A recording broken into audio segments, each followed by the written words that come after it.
सरकार सोच रही है मुसलमान सोया हुआ है, लेकिन मुसलमान सोया नहीं हुआ है, ये बेदार कौम है। ये बेदार कौम है। ये जो आप नतीजा पीछे देख रहे हो, ये एक आवाज़ का नतीजा है। ये एक आवाज़ का नतीजा है, और अभी तो बहुत सारे बाकी हैं, पूरी दावत भी नहीं चली है ना। तो हम पर जो कानून लाया जा रहा है, हम उसके अपोजिट क्यों हैं, हम उसका विरोध क्यों कर रहे हैं।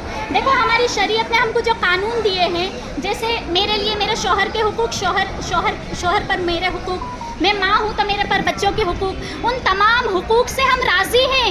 हमारी शरीयत ने जो उसूल दिए हैं उससे हम राज़ी हैं, तो हम पर नए कानून क्यों लादे जा रहे हैं।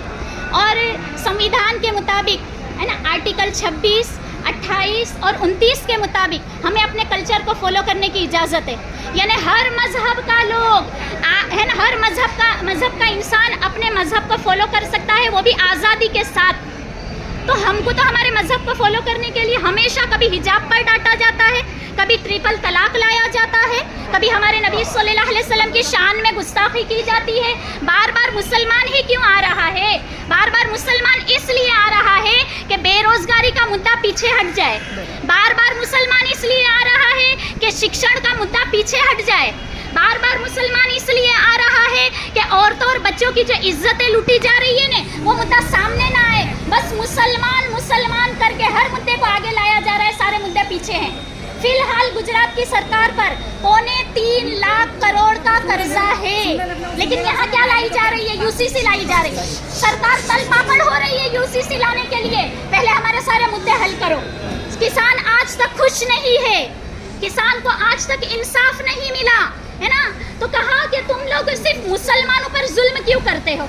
और मैं तो कहती हूँ कि जब आपने मुद्दा उठाया है ना, खुद मुसलमान और दूसरी कौमें उस मुद्दे को पढ़ रही हैं। जैसे मैं मिसाल दूं, आपने तलाक का मुद्दा उठाया, सारे हमारे हिंदू भाई बहन भी तलाक को पढ़ने लगे कि तलाक आखिर क्या है। आपने वक़फ़ बिल उठाया, संसद में गृह मंत्री खुद कह रहे हैं, मैं आपको बताऊं वक़फ़ का मतलब क्या है। वक़फ़ का मतलब है दान में दी हुई ज़मीन। यानी आप खुद अब इस्लाम को पढ़ रहे हो।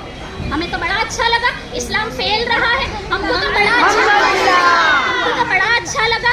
लेकिन आप हमारे असल मुद्दे पर आ जाओ, हमारे असल मुद्दे पर आ जाओ कि हमारे जवान बच्चों को रोज़गार कैसे देना है ना, हमारे जवान बच्चे, हमारी जनरेशन को आला ओहदों पर कैसे बिठाना है। यूसीसी हमारे लिए एक काला कानून है, और मुसलमान के अंदर इतने जज्बे हैं, और वो जज्बे की निशानी में बताऊं कि मुसलमान बच्चा जब पैदा होता है ना, उसके कान में अजान दी जाती है।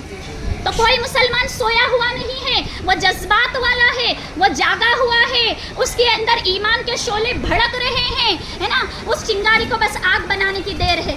समझ में आया। तो कहा कि देखो 21वें लॉ कमीशन के मुताबिक, है ना, जेपीसी ने मंतव्य लिए थे कि यूसीसी लाना है या नहीं। तो तमाम के मंतव्य ये गए थे कि यूसीसी नहीं लाना, है ना। उस वक्त कह दिया था कि यूसीसी नहीं लाया जाएगा। 22वां लॉ कमीशन भी मिलाया गया, बिठाया गया, लेकिन वो कमेटी यूं ही स्थगित हो गई। यानी 21 को ही माना जाएगा कि यूसीसी नहीं लाया जाएगा। तो आप तो कॉन्स्टिट्यूशन की हिफाजत करने वाले हो, आप खुद कॉन्स्टिट्यूशन को रोंद रहे हो, आप खुद संविधान को रोंद रहे हो। हमारी बेहतरी के लिए कोई कानून लाओ, हमारी बेहतरी के लिए।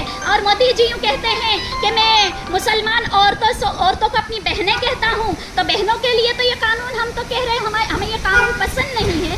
तो हमारे लिए कोई ऐसा कानून लाएं कि हम सही तरीके पर सुकून से अपने मुल्क में रह सके। देखो, जब भारत आज़ाद हुआ, हमें पाकिस्तान वाले बुला रहे थे, लेकिन हमें तो भारत की मिट्टी में पैदा हुआ और भारत में ही दफन होना है। हम अपनी खुशी से यहाँ रहे हैं, तो हमें खुशी से यहाँ रहना है। ओके।